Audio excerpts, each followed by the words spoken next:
예, 반갑습니다. 울산 꿈분석사 도정 박재원입니다. 이번 시간은 꿈분석 561번째 시간으로 길 건물 꿈 해몽 14탄 육교 꿈에 대해서 설명해 드리겠습니다.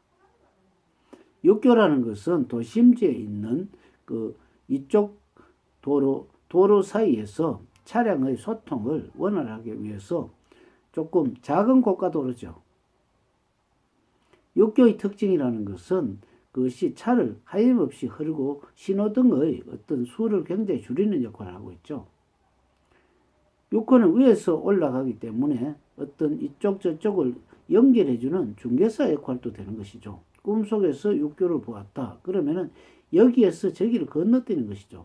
건너뛴다는 것은 직장인이라면은 옛날에 우리는 조선소 근무할 때가 있었는데 처음에 현대중공업에 다니다가 보니까 현대중공업이 빨리 세워졌죠. 그래서 우리 거제도의 옥포조선이라든지 이렇게 조선소가 후발 기업들이 있죠. 후발 기업들이 인재난에 굉장히 허덕이기 때문에 조선소에서 예를 들어서 평사원이다. 평사원인데 거기서 데려갈 때는 대리라든지 이렇게 데려가야만이 그 사람에게 대접을 좀 낮게 해줘야만 데려가죠. 이것이 어떻게 보면 육교 역할이라고 볼 수가 있죠.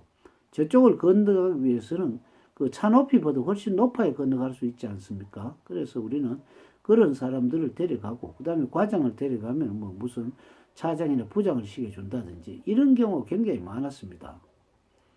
많았기 때문에 그런데 어떤 사람들은 또 꾀를 내죠. 왜냐? 부장인데 저쪽에 가서 상무로 가는 거예요. 상무를 가는데 적당하게 몇 년 있다가 현대중공업 자리 다시 상무로 오는 거예요. 왜 그러냐면 같은 직책으로 오는 것이죠.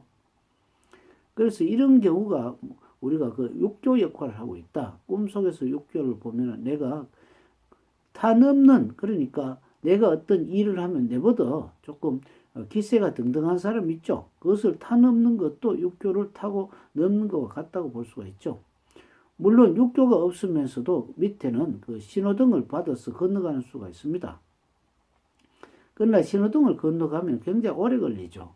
오래 걸리는데 육교는 처음에는 걸으면 좀 많이 걷고 위로 올라가지만 그러나 안전하고 빨리 갈 수 있다는 장점이 있죠. 그런데 육교라는 것은 많이 설치되어 있지 않습니다.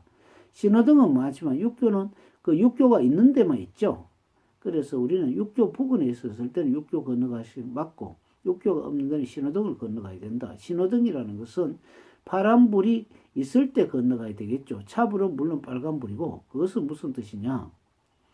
차가 그러니까 모든 경기가 불황일 때 내가 어떤 신호등을 건넌다는 것은 내가 실력이 있는 경우는 사람들이 도태를 시키고 할 때 오히려 실력이 있는 사람은 오히려 기회가 생기는 것입니다. 사람을 줄이는 대신 능력자는 오히려 더 활성화시키는 것이죠. 그래서 여기에는 육교라는 것은 내가 타넘는 것이다. 타넘는다는 것은 남에게 어떤 걸터 앉는 것이죠. 그렇기 때문에 내가 저쪽에 건너가기 위해서는 차량이 생생 다니는데 가는 게 아니고 오히려 내가 저쪽에서 나를 필요로 하는 곳에 가서 오히려 걸터 앉는 것이 육교라고 볼 수가 있죠. 다음 시간에는 지하도 꿈에 대해 설명하겠습니다. 감사합니다.